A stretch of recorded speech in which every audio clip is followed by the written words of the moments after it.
ही पर्यावरण का अध्ययन करेंगे और पाठ 4 का अध्ययन करेंगे और पाठ का नाम है हमारा भोजन। हमें जीवित रहने के लिए भोजन की अत्यंत आवश्यकता होती है। हम भोजन करेंगे तभी हम जीवित रह पाएंगे। तो भोजन को अलग अलग प्रकार से बांटा गया है। कोई भोजन जो हमें ऊर्जा प्रदान करते हैं और कोई भोजन हमें क्या प्रदान करते हैं, हमारे शरीर के विकास में सहायक होते हैं और कोई हमें बीमारियों से सुरक्षा देते हैं। इस तरह भोजन को 3 भागों में विभाजित किया गया है। एक तो है ऊर्जा देने वाले भोज्य पदार्थ, दूसरा है शरीर का विकास करने वाले भोज्य पदार्थ और तीसरा है सुरक्षा देने वाले भोज्य पदार्थ। इस तरह भोजन को 3 भागों में विभाजित किया गया है। ऊर्जा देने वाले भोज्य पदार्थ क्या है? ऊर्जा देने वाले भोज्य पदार्थ हमें खेलने में, चलने में, दौड़ने में सहायता प्रदान करते हैं। वो क्या है? ऊर्जा देने वाले भोज्य पदार्थ है। और शरीर का विकास, हमें वृद्धि करने में, बढ़ने में जो पोषक तत्व जो सहायक होते हैं वो है शरीर का विकास करने वाले भोज्य पदार्थ। और एक तीसरा है सुरक्षा देने वाले भोज्य पदार्थ। ये वे भोज्य पदार्थ है जो बीमारियों से हमारी रक्षा करते हैं। तो आइए बच्चों, हम इस पाठ में भोजन के बारे में जानें कि कौन सा भोजन हमें ऊर्जा देने में सहायक करते हैं, कौन सा भोजन हमारे शरीर के विकास में सहायक होते हैं और कौन सा भोजन हमें बीमारियों से बचाते हैं। तो मैं बुक पढ़ के बता रही हूँ। हमें जीने के लिए भोजन अत्यंत आवश्यक है। हम प्रतिदिन अनेक प्रकार के भोजन को ग्रहण करते हैं। सही बात है, हम प्रतिदिन अनेक प्रकार के भोजन को ग्रहण करते हैं। जैसे कोई दिन रोटी खाते हैं, कोई दिन चावल खाते हैं, कोई दिन दूसरी सब्जी भी अनेक प्रकार के होते हैं। कभी टमाटर, आलू, भाटा, मूली, ये सब अनेक प्रकार की सब्जियां हैं। तो अलग अलग दिन हम अलग अलग भोजन को ग्रहण करते हैं। हर प्रकार के भोजन की अपनी अपनी अलग अलग उपयोगिता है। जहां एक और कुछ भोजन हमें ऊर्जा देते हैं तो वहीं दूसरी ओर कुछ भोजन हमें शारीरिक विकास में सहायता करते हैं, जबकि कुछ अन्य हमें अनेक प्रकार की बीमारियों से बचाते हैं। तो भोजन के प्रकार है, हम भोजन को 3 प्रमुख भागों में विभाजित करते हैं। पहला है ऊर्जा देने वाले भोज्य पदार्थ, दूसरा है शरीर का विकास करने वाले भोज्य पदार्थ और तीसरा है सुरक्षा देने वाले भोज्य पदार्थ। तो आइए हम पहले ऊर्जा देने वाले कौन कौन से भोज्य पदार्थ जो हमें ऊर्जा प्रदान करते हैं उसके बारे में जानकारी लेते हैं। ऊर्जा देने वाले भोज्य पदार्थ, हम सभी को खेलने एवं कार्य करने के लिए ऊर्जा की आवश्यकता होती है। यह ऊर्जा हमें ऊर्जा देने वाले भोज्य पदार्थ से प्राप्त होता है। इन भोज्य पदार्थों में कार्बोहाइड्रेट एवं वसा भरपूर मात्रा में पाई जाती है। जो ऊर्जा देने वाले भोज्य पदार्थ है उसमें कार्बोहाइड्रेट और वसा भरपूर मात्रा में पाई जाती है। कार्बोहाइड्रेट और वसा के कारण ही हमें ऊर्जा प्राप्त होती है। चलने के लिए, खेलने के लिए, कुछ काम करने के लिए ऊर्जा प्राप्त होती है। वसा एवं कार्बोहाइड्रेट हमें ऊर्जा प्रदान करते हैं। मक्खन, मेवे, घी एवं तेल आदि कुछ ऐसे पदार्थ हैं जिनमें वसा भरपूर मात्रा में पाई जाती है। मक्खन, मेवे, घी एवं तेल आदि ऐसे पदार्थ हैं जिसमें वसा भरपूर मात्रा में पाई जाती है। केला, सेवफल, दूध, आलू, शक्कर आदि में कार्बोहाइड्रेट की मात्रा भरपूर होती है। ये सभी पदार्थ ऊर्जा के अच्छे स्रोत है। हमें इन सभी को अपने भोजन में नियमित रूप से लेना चाहिए। केला, सेवफल, दूध, आलू, शक्कर, इसमें कार्बोहाइड्रेट की मात्रा बहुत अधिक होता है, इसलिए हमें अपने भोजन में नियमित रूप से केला, सेवफल, दूध, शक्कर आदि का ग्रहण करना चाहिए। उसके साथ ही मक्खन, मेवे, तेल, घी आदि को भी ग्रहण करना चाहिए, क्योंकि शरीर को ऊर्जा प्रदान करने के लिए कार्बोहाइड्रेट और वसा की जरूरत होती है। कार्बोहाइड्रेट की मात्रा केला, सेवफल, शक्कर, आलू इसमें बहुत अधिक पाई जाती है। वसा की मात्रा मक्खन, घी, तेल इन सब में पाई जाती है। तो शरीर को ऊर्जा प्रदान करने के लिए हमें ऊर्जादायक भोज्य पदार्थ का ग्रहण करना चाहिए और ऊर्जा देने वाले भोज्य पदार्थ है कार्बोहाइड्रेट और वसा, जिनसे हमें चलने के लिए, खेलने के लिए, दौड़ने के लिए ऊर्जा प्राप्त होती है। दूसरा है शरीर का विकास करने वाले भोज्य पदार्थ। शारीरिक विकास करने वाले भोज्य पदार्थ हमारे शरीर की वृद्धि करते हैं, इसे मजबूत बनाते हैं। बढ़ते हुए बच्चों का शरीर चूंकि विकास की प्रक्रिया से होकर गुजरता है, जो हमारे बढ़ते हुए बच्चों का जो शरीर होता है वो विकास की प्रक्रिया से होकर गुजरता है, अतः उन्हें इस प्रकार के भोज्य पदार्थ खाना चाहिए। शारीरिक विकास करने वाले भोज्य पदार्थ में प्रोटीन शरीर का विकास करने तथा इसे मजबूत बनाने में सहायक होता है। शरीर का विकास करने के लिए, शरीर की वृद्धि करने के लिए हमें किसकी आवश्यकता होती है? प्रोटीन की। तो जो हमारे बढ़ते बच्चे हैं उनको प्रोटीन अधिक मात्रा में देना चाहिए, जिनसे उनका शरीर मजबूत बन सके और शरीर की वृद्धि हो सके। तो प्रोटीन देने वाले भोज्य पदार्थ है मछली, मांस, अंडा, दाल एवं दूध में हमें प्रोटीन मिलता है। प्रोटीन हमें किसमें किसमें मिलता है? मछली में, मांस में, अंडों में, दाल में, दूध में प्रोटीन की मात्रा अत्यधिक पाई जाती है। जो बढ़ते हुए बच्चों को ये पदार्थ उचित मात्रा में लेना चाहिए। जो बच्चे बढ़ रहे हैं उनकी शारीरिक वृद्धि के लिए प्रोटीन अति आवश्यक है। अगर बढ़ते हुए बच्चों में प्रोटीन की कमी पाई गई तो बच्चे का शरीर जो जितना विकास करना है उतना नहीं कर पाएगा।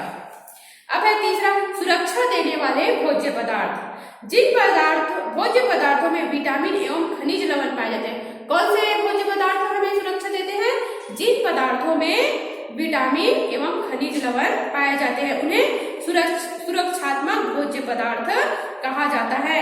ये वे पदार्थ है जो हमारे शरीर के अच्छे स्वास्थ्य के लिए आवश्यक है। विटामिन और खनिज हमें हमारे शरीर में बीमारी से लड़ने की क्षमता पैदा करते हैं, अतः ये प्रोटीन और खनिज लवण हमारे शरीर के लिए अति आवश्यक है, हमारे स्वास्थ्य के लिए अति आवश्यक है। विटामिन सब्जियों एवं फलों में पाया जाता है। विटामिन सब्जियों एवं फलों में पाया जाता है। सुरक्षात्मक भोज्य पदार्थ हमें विभिन्न प्रकार की बीमारियों से बचाता है। विटामिन, कैल्शियम, लोहा एवं खनिज लवण ऐसे पदार्थ है जो हमें विभिन्न प्रकार के भोज्य पदार्थ जैसे दूध, हरी पत्तेदार सब्जियां एवं अन्य सब्जियों से भरपूर मात्रा में पाए जाते हैं। विटामिन एवं खनिज लवण विभिन्न प्रकार की बीमारियों से हमारा बचाव करते हैं। लोहा हमारे शरीर के रक्त को स्वस्थ बनाता है। कैल्शियम हमारी हड्डियों को मजबूत बनाता है। हमारे शरीर को बीमारियों से लड़ने के लिए जो क्षमता प्रदान करते हैं वे है विटामिन और खनिज लवण। विटामिन किसमें होता है? दूध, हरे पत्तेदार सब्जियां आदि में विटामिन भरपूर मात्रा में पाई जाती है। और लोहा जो है हमारे रक्त को स्वस्थ बनाता है और हमारे हड्डियों को भी मजबूत बनाता है। जल एवं रेसे। जल धरती के सभी प्राणियों के लिए अत्यंत आवश्यक है। जल पशु पक्षी के लिए, मानव के लिए, संसार में जितने भी प्राणी हैं उनके लिए जल का उपयोग अति आवश्यक है। जल हमारे शरीर के तापमान को नियंत्रण रखता है। जल हमारा प्यास भी बुझाता है, उसके साथ साथ हमारे शरीर के तापमान को भी नियंत्रित रखता है।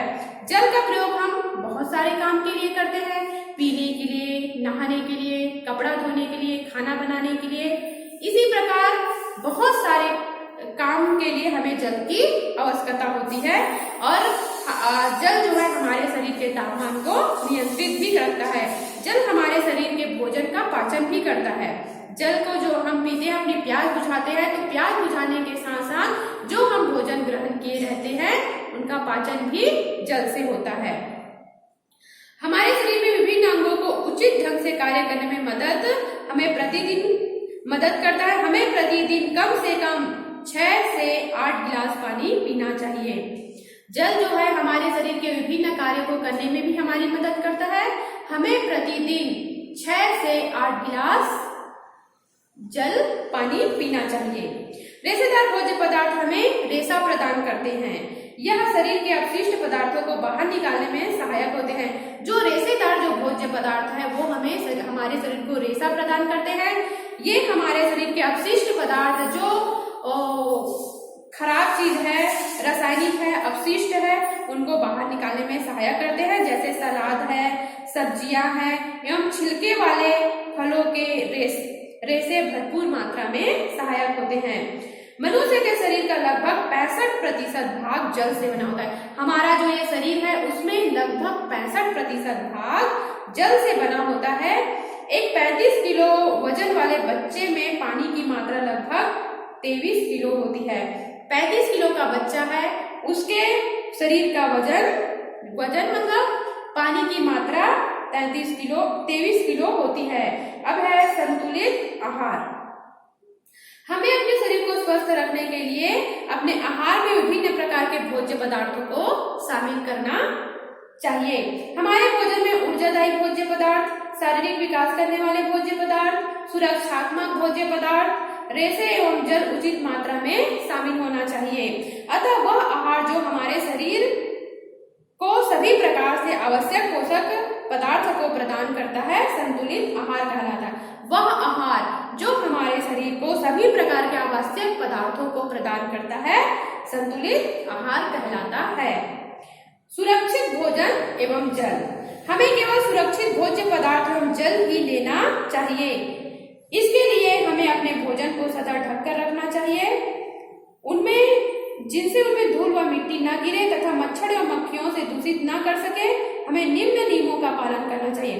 हमें हमेशा सुरक्षित भोज्य पदार्थ ही लेना चाहिए। इसके लिए हमें भोजन को हमेशा ढककर रखना चाहिए, खुला नहीं छोड़ना चाहिए। अगर हम उस भोजन को खुला छोड़ेंगे तो उसमें मक्खी, मच्छर, धूल, मिट्टी